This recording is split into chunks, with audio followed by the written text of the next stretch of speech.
Elder Nimleth pressed her 6 thin fingers against the cold metal of the communication panel and watched the stars disappear one by one. Each dying light meant another world consumed, another billion lives lost to the endless hunger of the shard, swarm. The crystalline monsters had already devoured 3 of their 12 homeworlds, leaving nothing but empty space where beautiful planets once spun in peaceful orbit. The Veltar had never known war. For 10,000 years their people had lived in harmony across their star systems, growing food in vast gardens, creating art from living light, and studying the gentle mysteries of the universe. They were tall and graceful, with pale blue, skin that glowed softly in darkness and large eyes that saw beauty in everything. Their bones were light as bird bones, their movements slow and careful, their voices soft as whispers. Violence was unknown to them until the shard swarm arrived. Peace. First attack came without warning. The monitoring stations on the edge of their space simply went silent. When scout ships went to investigate, they found the stations gone, consumed down to the last atom. The planets that followed suffered the same fate.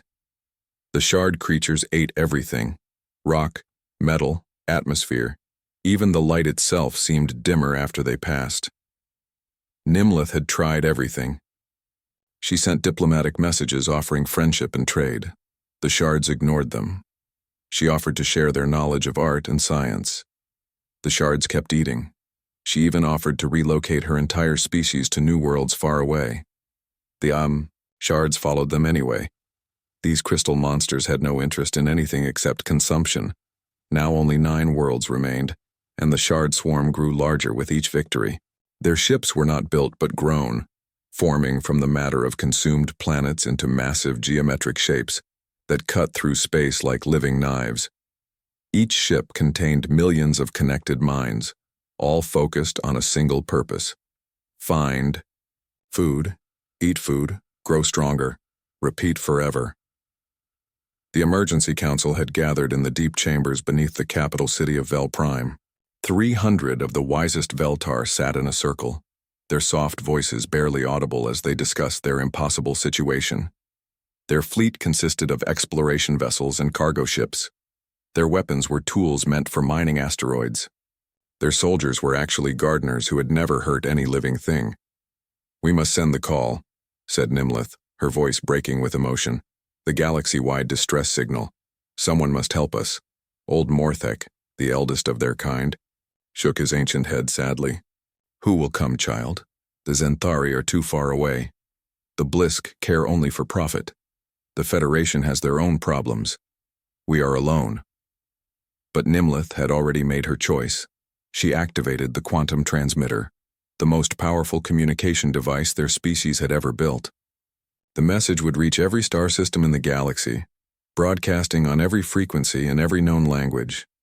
"This is Elder Nimleth of the Veltar Confederation," she spoke into the transmitter. "Our worlds are dying. A species called the Shard Swarm is consuming everything in our space. They cannot be reasoned with, cannot be stopped, cannot be bargained with. They eat planets and turn them into more of themselves. We have tried everything we know. We need help. Please, anyone who receives this message, we are begging you, help us before we all die." The message went out across the galaxy at the speed of light, carried by quantum relays from system to system. Most species that received it deleted it immediately. War was expensive. The Veltar had nothing valuable to trade. Why risk ships and lives for strangers? But on a small monitoring station at the edge of human space, a young technician named Jiho was working the night shift when the message arrived. He had been scanning for anomalies in the deep space communications array when the desperate plea from the Veltar came through his speakers. He listened to the entire transmission twice, his hands trembling as he realized what he was hearing. Jiho immediately contacted Earth Command. Within hours, the message had reached the highest levels of human government. President Lee Jun-ho called an emergency session of the Colonial Defense Council. Admiral So Young, Commander Tae-ho, and a dozen other military leaders gathered in the war room deep beneath Seoul. "What do we know about these Veltar?" asked the president. Dr. Boram, the government's chief xenobiologist, pulled up the files on the main screen. "We made contact with them 18 months ago. Peaceful species, herbivorous, non-aggressive. They live on low-gravity worlds with very thin atmospheres. Their entire civilization is built around art, science, and philosophy. According to our classification system, they come from what we would call garden worlds. Perfect conditions, no dangerous predators, mild weather. And this shard swarm? Unknown to us, but based on their description, they sound like a hive-minded species, with exponential growth capabilities. If they're really consuming entire planets, we're looking at a galaxy-level threat. Commander Tejo studied the tactical display. How many ships do we have available? Admiral So Young checked her datapad. Full mobilization? We could field 847 warships within 72 hours. Everything from patrol boats to the Soul's Vengeance. The room fell silent. In human space, that represented the largest military force ever assembled. It was enough firepower to crack moons and sterilize star systems. It was the kind of fleet you built to fight for the survival of your entire species. Sir, said Dr. Boram quietly, the Veltar database lists us as recently contacted primitives from Death World classification. Extreme. They probably expect us to send a few patrol ships at most. President Lee Junho stood up and walked to the window overlooking the city.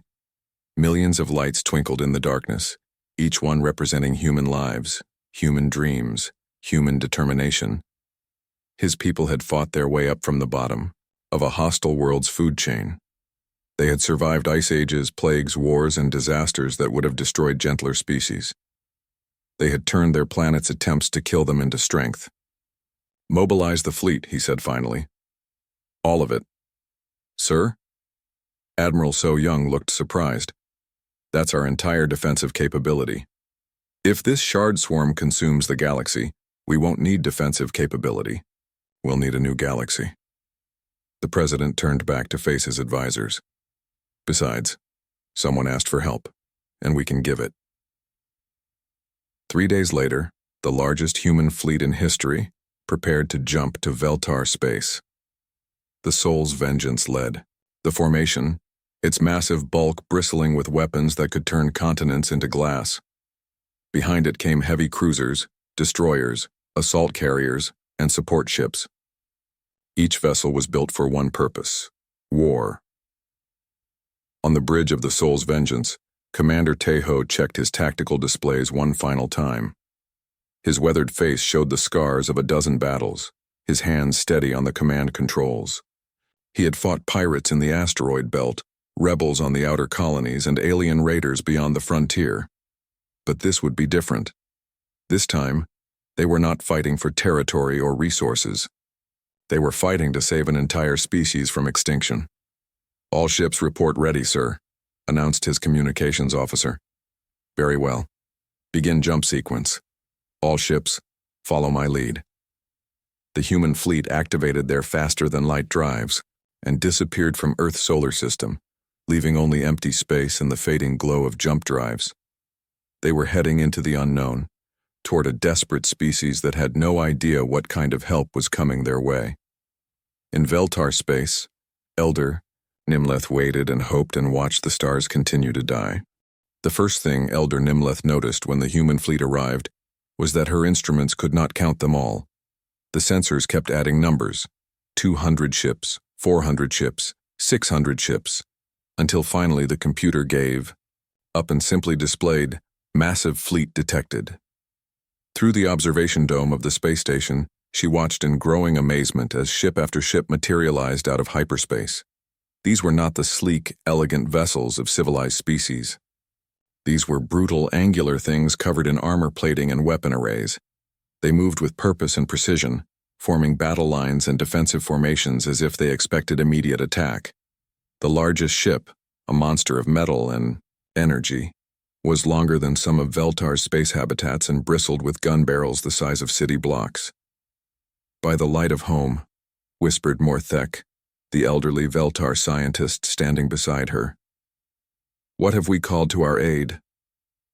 Before Nimleth could answer, her communication panel came alive with an incoming transmission. The image that appeared on her screen made her step backward in shock. The creature looking back at her was unlike anything in their databases. It had a flat face with two small eyes set close together, a protruding nose, and a mouth full of what appeared to be bone spikes. Teeth, her mind supplied, though she had only seen such things on ancient fossils of extinct predators. "This is Dr. Boram of the Earth vessel Soul's Vengeance," the creature said in perfect Veltar language. "I am speaking for the human fleet. We received your distress call and have come to help." Nimleth struggled to find her voice. You speak our language. We had 18 months to study your transmissions since first contact. We are fast learners when we need to be." Dr. Boram smiled, which somehow made her teeth look even more threatening. "May we send a diplomatic shuttle to your station? We need to discuss the situation." An hour later, Nimleth stood in the docking bay watching the human shuttle land. It was a small, blocky craft that looked more like a weapon than a transport. When the airlock opened, she got her first look at humans in person, and immediately understood why their world was classified as a death world. Dr. Boram was shorter than any adult Veltar, but moved with a controlled grace that spoke of hidden strength. Her companion, introduced as Captain Daun, wore what appeared to be some kind of armored uniform and carried devices that were clearly weapons. Both humans moved in the station's low gravity as if they found it slightly amusing rather than comfortable. "Your station has very thin air," Dr. Boram observed, checking a small device on her wrist. "And low gravity. Do all your worlds have these conditions?" "Of course," Nimleth replied. "How else would anyone live? Your records say you come from a death world. What does that mean?" Dr. Boram exchanged a glance with Captain Daun. "Perhaps it would be easier to show you. May we access your information systems?" What followed was the most terrifying education in Nimleth's long life. The humans connected their portable computer to the station's main display and began showing images of their homeworld. Earth was a nightmare of violent weather, crushing gravity, and toxic atmosphere. Storms that could level cities raged across its surface. The gravity was so strong it would crush a Veltar's delicate bones. The atmosphere contained a gas called oxygen that was apparently poisonous to most life forms, but which humans breathed like it was normal air.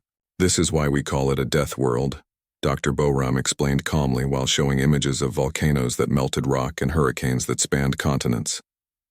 "Most species cannot survive on worlds like ours, but we evolved there. We adapted to it." "How?" Morthek's voice was barely a whisper. Captain Daun answered this time.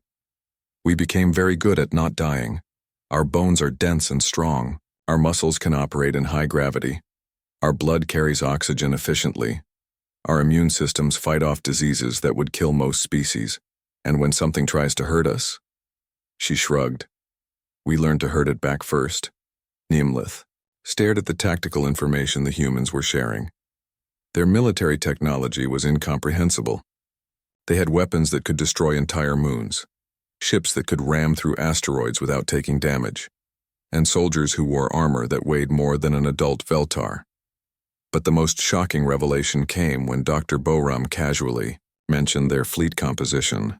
"We brought 847 warships," she said, as if discussing the weather. "It's our largest fleet ever assembled." 800. Nimleth could not finish the sentence. The entire Veltar Confederation had maybe 50 ships total, and most of those were transports. Is that not enough? Captain Daun looked concerned. "We can call for reinforcements if needed." "Reinforcements?" Morthek sank into a chair which creaked under his slight weight. "How many ships does your species have?" "Combat vessels? Maybe 3,000 active, another 1,000 in reserve. Plus system defense platforms, automated weapon stations, and the planetary defense grids." The room fell silent. Nimleth tried to process what she was hearing. These humans, these creatures from a death world that tried to kill them every day, had built a military force larger than anything the peaceful species had ever imagined, and they had brought a third of it to help complete strangers. "Why?" she asked finally. "Why would you risk so much for people you barely know?" Dr. Boram looked genuinely puzzled by the question. "Because you asked for help," And because if we don't stop this shard swarm here, they'll eventually reach human space. Better to fight them now while we can choose the battlefield. Captain Daun was studying the tactical displays showing the shard swarm's positions. These crystal ships move in predictable patterns. They're designed for consuming stationary targets, not fighting mobile enemies. Their formations are optimized for consumption efficiency, not battle. You think you can defeat them? Nimleth hardly dared to hope. We think we can teach them something about predators, Captain Daun replied with a smile that was somehow both reassuring and terrifying. Over the next several hours, the humans shared their preliminary battle plans. They spoke casually of tactics that made Nimleth's gentle mind reel with horror. Nuclear mines deployed in asteroid fields, kinetic bombardment using captured planetoids as ammunition, boarding actions against enemy vessels using soldiers in powered armor. Your reconnaissance drones, Morthek asked during one technical discussion. What armaments do they carry? Standard load is one tactical nuclear warhead, plasma cannons, and a self-destruct charge, Dr. Boram replied, just in case they encounter something unexpected. Morthek fainted. Captain Daun caught him before he hit the floor, her reflexes impossibly fast. Did I say something wrong? Dr. Boram asked. Nimleth looked at these strange, powerful beings who treated planet-killing weapons as routine equipment. They had evolved on a world that tried to murder them daily, developed technology that could crack moons, built a military force capable of conquering galaxies, and traveled across the stars to help people they had never met. They were the answer to her desperate prayer, but they were also the most terrifying thing she had ever encountered. No, she said quietly. You said everything exactly right. Outside the station, the human fleet continued to arrive. Scout ships that could outrun light itself, assault carriers that launched fighters by the hundred, heavy cruisers with armor thicker than Veltar buildings. And in the center of it all, the Soul's Vengeance, a mobile fortress that could fight entire fleets single-handed. The Shard Swarm had spent eons consuming defenseless civilizations. They had never encountered resistance, never faced an enemy that fought back, never met another species that saw violence as a tool to be used with precision and purpose. They were about to learn what happened when predators hunted predators, and the lesson was going to be written in the wreckage of their crystal ships and the ashes of their hive mind dreams. The Shard Queen node Zephyrus had consumed 17 civilizations across 4 galaxies, and had never encountered anything like the strange new arrivals. The crystal entity existed as a distributed consciousness across millions of individual Shard units, each one a living weapon designed for a single purpose, consumption. For 10,000 years, her swarm had grown by eating everything in its path, turning matter into more shards, planets into ships, life into hunger. But these new creatures were different. When her scout units approached their fleet to begin standard consumption protocols, the newcomers did not flee or surrender or try to communicate. Instead, they opened fire with weapons that turned Shard scouts into glittering dust clouds. Impossible, the Queen Node whispered through 1,000 crystal voices. Nothing fights back. Nothing can fight back.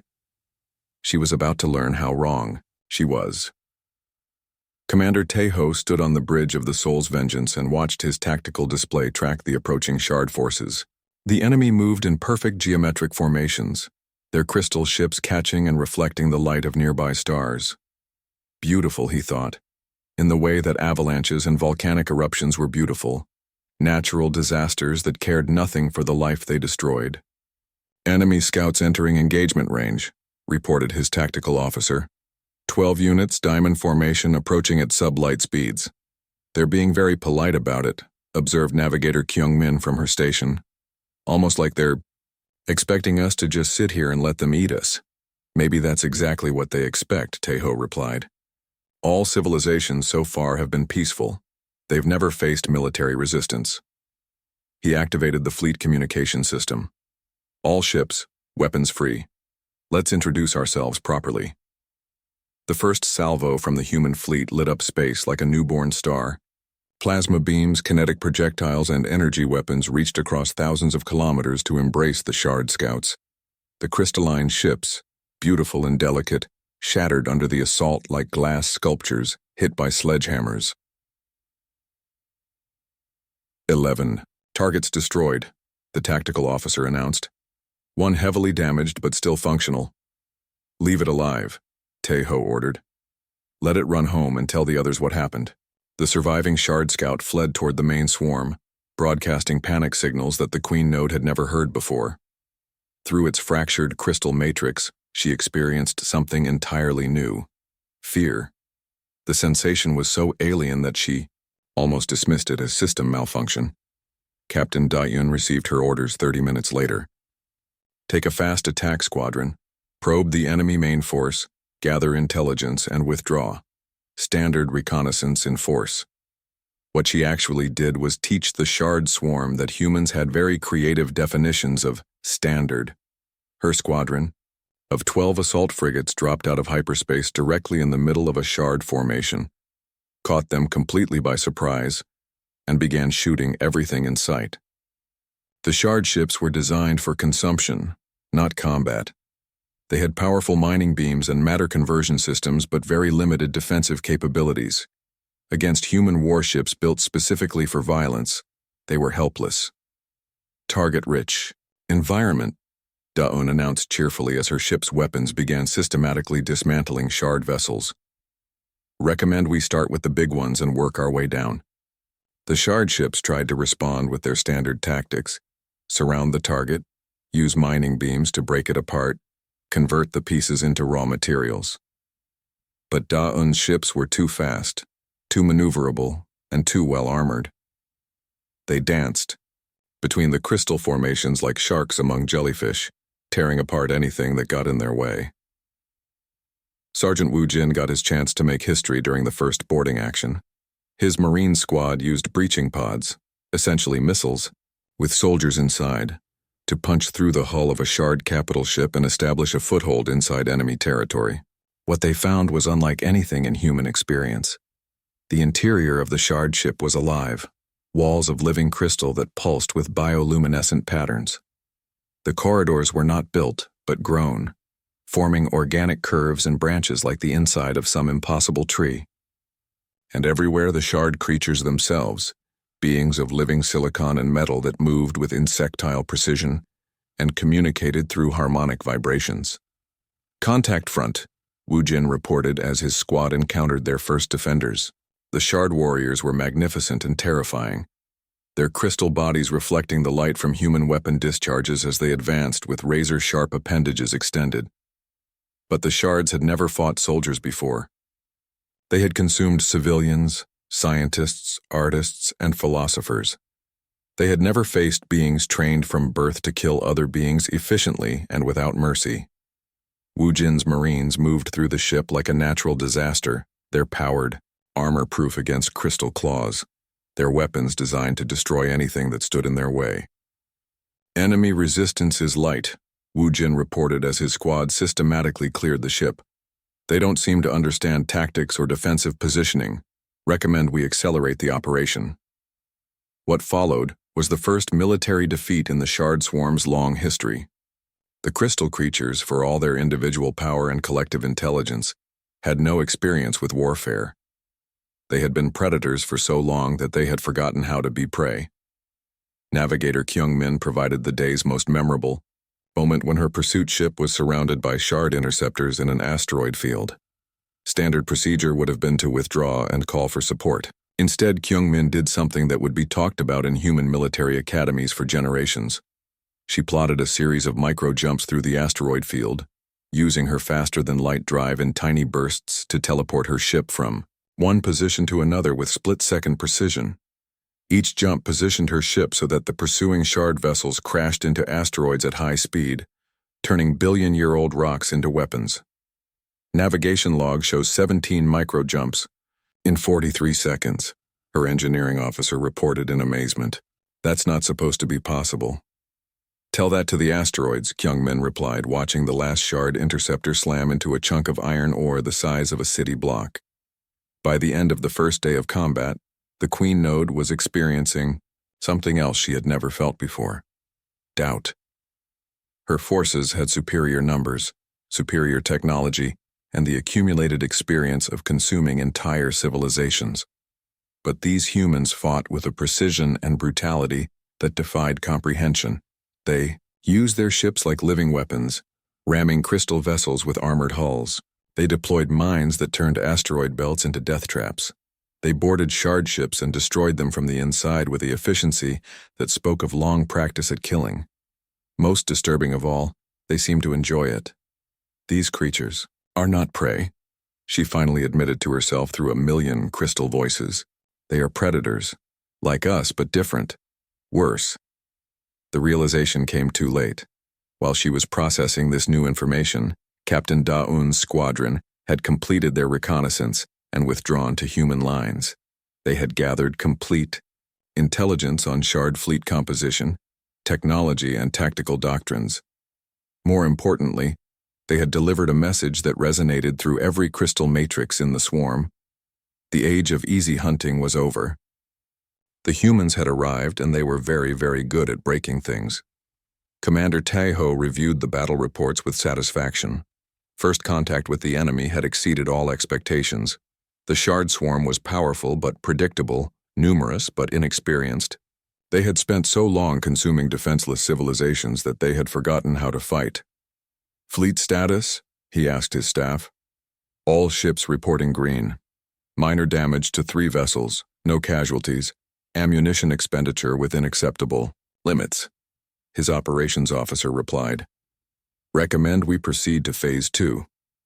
Taeho nodded and activated the fleet communication system. All ships, this is Soul's Vengeance Actual. Enemy first contact has been successful. Shard forces are vulnerable to conventional tactics and show no evidence of adaptive capabilities. Recommend we show them what happens when apex predators go hunting. The response from 800 human warships was immediate and enthusiastic. They had come to save a dying civilization, but they had found something better.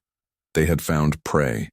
Dr. Gaun stared at the captured shard technology spread across her laboratory table and felt the familiar thrill of solving an impossible puzzle.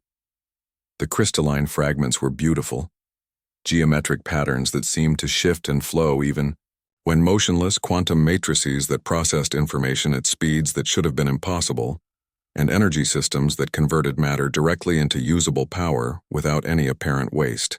Fascinating, she murmured, running her fingers over a piece of shard computing core. The crystal was warm to the touch and hummed with internal energy. According to every textbook she had ever read, this technology should take centuries to understand and decades more to reverse engineer. She had it figured out in 6 hours. The Veltar scientist Quindar watched in growing amazement as the human researcher dismantled, analyzed, and rebuilt shard systems with casual efficiency. What should have been the work of lifetimes, Gaon accomplished over a long afternoon, with nothing more than standard human engineering tools and an apparently endless supply of coffee. How? Quindar finally asked when Gaon successfully activated a captured shard power core. Our greatest minds have studied fragments like these for years without progress. You solved it in hours. Gaon looked up from her work, genuinely puzzled. It's just engineering. You identify the problem, test possible solutions, and keep trying until something works. Basic scientific method. But the complexity, the quantum interactions, the multidimensional mathematics, are all just tools, Gaon replied, returning to her work. Like using a hammer to drive a nail. You don't need to understand the molecular structure of metal to hit things with it. What Quindar was witnessing was something the peaceful species of the galaxy had never developed. Practical engineering under pressure. Humans had spent their entire evolutionary history solving immediate problems with available resources. When their ancestors were being chased by predators, they didn't have time for theoretical analysis. They grabbed rocks and started throwing them. That same mentality applied to everything humans did. Theory was useful, but results were what kept you alive. Meanwhile, in the fleet medical bay, Veltar healer Morthek was having his own encounter with human impossibility. The wounded Marines from the boarding actions were recovering at rates that defied every biological principle he understood. Lance Corporal Su Jin had lost her left arm below the elbow to a shard warrior's crystal blade. According to Veltar Medical Science, such an injury would be permanently debilitating, requiring years of careful rehabilitation and leaving the victim partially disabled for life. Sujin was cracking jokes about getting a combat upgrade and asking when she could return to duty. The bone healing is accelerating, Morthek reported to Dr. Boram in wonder. Cell regeneration is operating at 3 times normal speed. Her immune system is not just fighting infection. It's adapting to the alien pathogens and developing immunities in real time. Dr. Boram nodded, as if this was perfectly normal. Humans heal fast. We had to develop rapid recovery systems to survive. On Earth. Broken bones, cuts, infections, and if you couldn't heal quickly, you died young. But this is impossible, Morthek insisted. No organic system can regenerate this efficiently. Watch this, Dr. Boram said, and deliberately cut her finger with a medical scalpel. Morthek gasped as blood welled from the wound, then watched, in fascination, as the bleeding stopped within seconds and the cut began closing almost immediately. Accelerated clotting, enhanced tissue regeneration, adaptive immune response, she explained casually while wiping away the blood. Basic human physiology. We had to develop these systems to survive childhood on a death world. Morthek stared at the healed finger, where moments before there had been an open wound. Your entire species is self-repairing. Among other things, yes. The other things were what truly disturbed him. During his examinations, he had discovered that humans possessed redundant organs, backup circulatory systems, and skeletal structures that could withstand impacts that would pulverize Veltar bones. They were living weapons disguised as intelligent beings. Pilot Dong Hyun was demonstrating another human impossibility in the test bays of the Soul's Vengeance. The experimental fighter he was testing subjected him to gravitational forces that should have liquefied any organic being. His instruments showed sustained acceleration at 12 times Earth gravity, forces that would kill most species instantly. Dong Hyun was singing old folk songs while performing combat maneuvers that violated several laws of physics. Test pilot. Reports all systems nominal, he announced cheerfully while pulling a turn that created 15 Gs of lateral force. Recommend we try the new plasma cannon next. The engineers monitoring his vital signs watched in amazement as his body simply adapted to the crushing forces. His heart rate remained steady, his breathing normal, his responses quick and precise. These humans had turned themselves into living machines capable of surviving anything the universe could throw at them. The Queen Node Zephyrus was learning the same lesson through more direct means. Her latest assault had thrown 300 Shard capital ships against the human defensive line, confident that superior numbers would overwhelm the strange newcomers. Instead, she had watched her forces disintegrate under human weapons fire with methodical precision. The humans fought, like they had been born to it, which she was beginning to realize they probably had been. Their tactics were not learned from textbooks but inherited from millions of years of evolutionary warfare. They moved their ships like pack hunters, coordinated their attacks like predators who had worked together for generations, and showed no mercy to enemies who threatened their chosen prey. Admiral So Young had been waiting for the Shard Swarm to commit to a major offensive. When the Queen Node finally decided to crush the human fleet with overwhelming force, she discovered that the humans had been holding back their true capabilities. All ships, this is Fleet Command, So Young announced from her flagship. The enemy has chosen to escalate. Authorization is granted for full weapons release. Show them what human warships can actually do. What followed was a demonstration of destructive capability that left the Veltar observers speechless.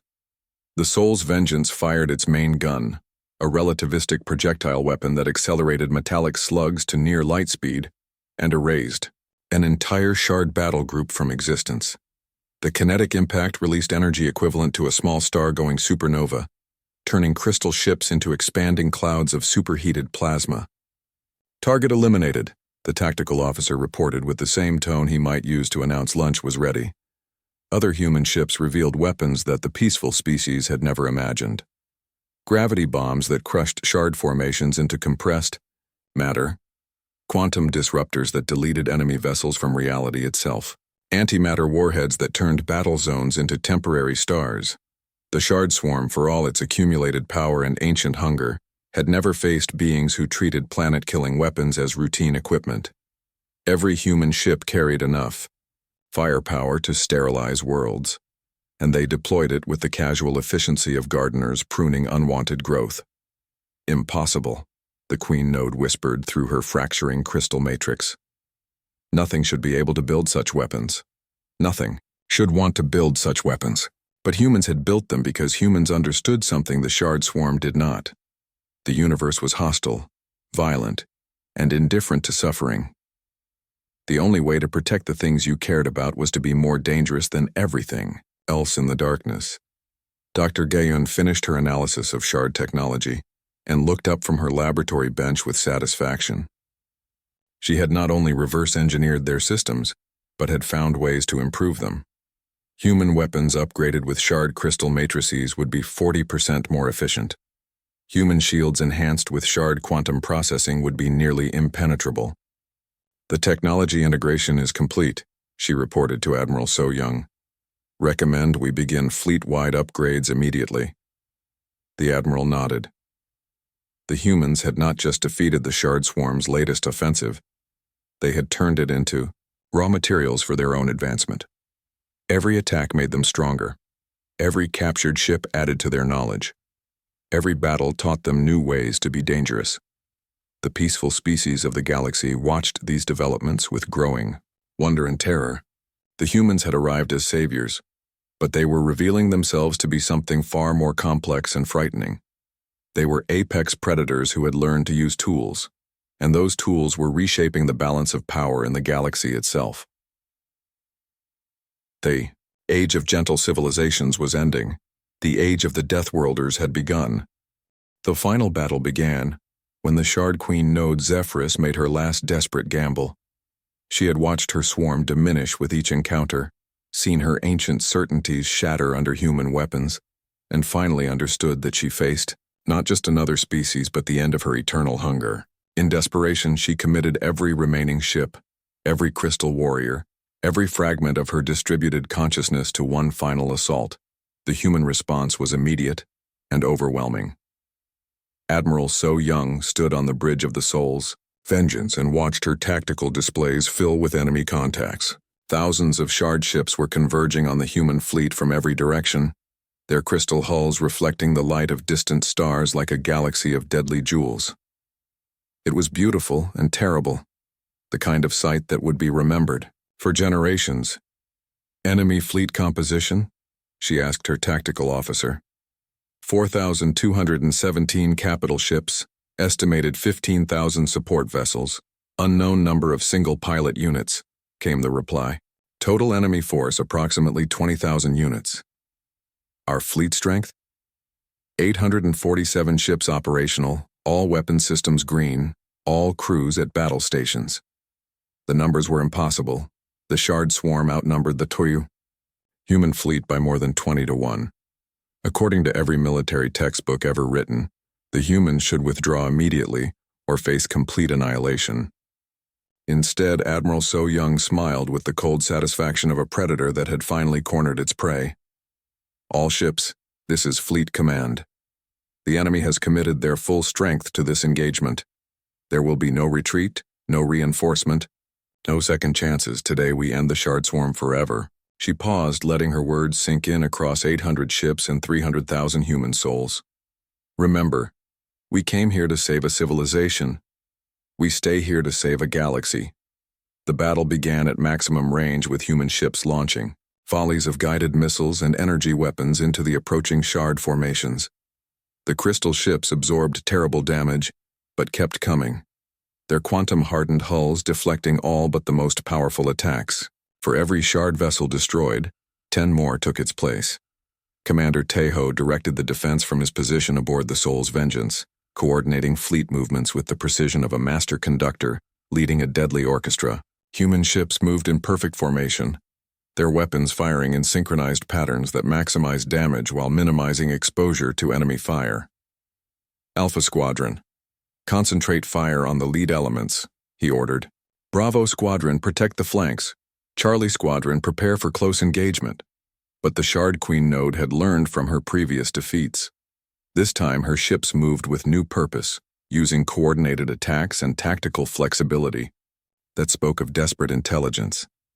She was not just throwing her forces away. She was trying to learn human tactics fast enough to counter them. It was not fast enough. Captain Daon led her assault carriers into the heart of the enemy formation, launching fighter squadrons that swarmed through the shard lines like angry wasps. Each human fighter was a masterpiece of military engineering, fast enough to dodge crystal weapons and tough enough to ram through enemy hulls when necessary. Navigator Kyung Min found herself at the center of the most intense dogfight in galactic history, weaving her interceptor through a maze of enemy fire while her weapon systems tracked and destroyed target after target. The shard pilots were skilled, but they had been trained to hunt defenseless prey, not fight other predators. Splash. 4 more, she announced as her plasma cannons reduced a shard fighter formation to glowing debris. These crystal boys really don't like it when you shoot back. The boarding actions resumed when Sergeant Wu Jin led assault teams against the largest shard vessels. His Marines had learned from their previous encounters, adapting their tactics to fight in the strange crystalline environments of enemy ships. They moved through the living corridors like antibodies in a bloodstream, systematically destroying everything that made the ships function. But the Queen Node had one final card to play. As her physical fleet crumbled under human assault, she launched a desperate cyber attack against the human computer systems, trying to corrupt their navigation, weapons, and life support with viral programs designed to turn their own technology against them. Chief Engineer He Jin detected the intrusion within seconds. "Admiral, we're under cyber attack. Enemy programs are trying to infiltrate our core systems. Can you stop them?" "Not completely. Their code is too advanced, too adaptive. But I can isolate the infected systems and run everything manually." What followed was a demonstration of human adaptability that left the Shard Queen node stunned. When their computers failed, human crews switched to manual operation. When their automated systems were corrupted, human engineers bypassed them with backup controls. When their advanced technology turned against them, they fell back on mechanical systems and human judgment. The Soul's Vengeance continued fighting even after half its systems were compromised, its crew operating weapons manually and calculating firing solutions with paper and pencil when necessary. Other ships in the fleet showed the same stubborn refusal to surrender, their crews working with desperate efficiency to keep fighting no matter what went wrong. "Impossible," the Queen Node whispered through her fragmenting consciousness. They should be helpless without their technology. But humans had developed technology to serve them, not replace them. When their tools failed, they simply found other tools. When their weapons broke, they used their ships as weapons. When their ships were damaged, they used the wreckage as ammunition. Dr. Gayun provided the turning point when she completed her analysis of the Shard Quantum Communication Network. Working from captured enemy equipment, she had mapped the connections that linked every Shard unit to the Queen Node's distributed consciousness. More importantly, she had found a way to disrupt those connections. "I can sever the neural links," she reported to Admiral So Young, "cut off the individual Shard units from their collective intelligence. They'll lose coordination, tactical awareness, and most of their combat effectiveness." "Do it." The quantum disruption pulse spread through space like a ripple in reality itself, severing millions of neural connections that had existed for eons. Across the battlefield, Shard ships suddenly lost formation, their movements becoming erratic and confused as individual units found themselves alone for the first time in their existence. The Queen Node felt her consciousness fragment, her vast intelligence scattering into isolated fragments that could no longer communicate or coordinate. For the first time in 10,000 years, she experienced true loneliness, true fear, true understanding of mortality. The human fleet pressed their advantage with methodical precision. Ships that had been fighting desperately for survival suddenly found themselves facing confused, disorganized enemies who had lost their greatest advantage. The battle became a systematic extermination as human weapons reduced the Shard swarm to expanding clouds of crystal debris. When it was over, Admiral So Young stood in the observation lounge of the Soul's Vengeance and looked out at the aftermath. Space around the Veltar system was filled with the wreckage of the largest battle in galactic history. Millions of crystal fragments caught and reflected the light of distant stars, creating a glittering field of broken dreams and shattered hunger. Fleet casualties? She asked her aide. 17 ships destroyed, 43 with major damage, all crews accounted for except for the usual heroes who wouldn't abandon their posts, came the reply. Total casualties approximately 8,000. 8,000 human lives lost to save billions of alien ones. Admiral So Young wondered if the peaceful species would ever understand the mathematics of that sacrifice. Elder Nimlith found her answer when she met with the human leadership after the battle. President Lee Jun-ho had arrived on the diplomatic vessel Sejong the Great to oversee the post-war negotiations, and his first meeting with the Veltar survivors would be remembered for generations. Why? She asked him directly. Why did your people risk everything for strangers? President Lee looked out at the debris field where so many of his people had died. Because someone asked for help, and we could give it. Because the universe is dark and cold and full of things that want to hurt innocent people. Because someone has to stand between the predators and their prey. But the cost is what we pay to remain human, he replied quietly. We could have stayed home, built walls around our worlds and let the galaxy burn. But then we would be no better than the things we fight against.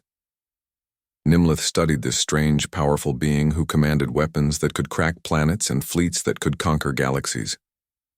What happens now? Will you claim our worlds as payment, demand tribute, rule us? President Lee smiled, and for the first time it did not look predatory. We'll help you rebuild, share our technology where appropriate, teach you to defend yourselves, if you want to learn, and then we'll go home, because we have our own worlds to protect and our own people to care for. Just like that? Just like that. But both leaders knew the galaxy had changed forever. Word of the human victory was already spreading through interstellar communication networks.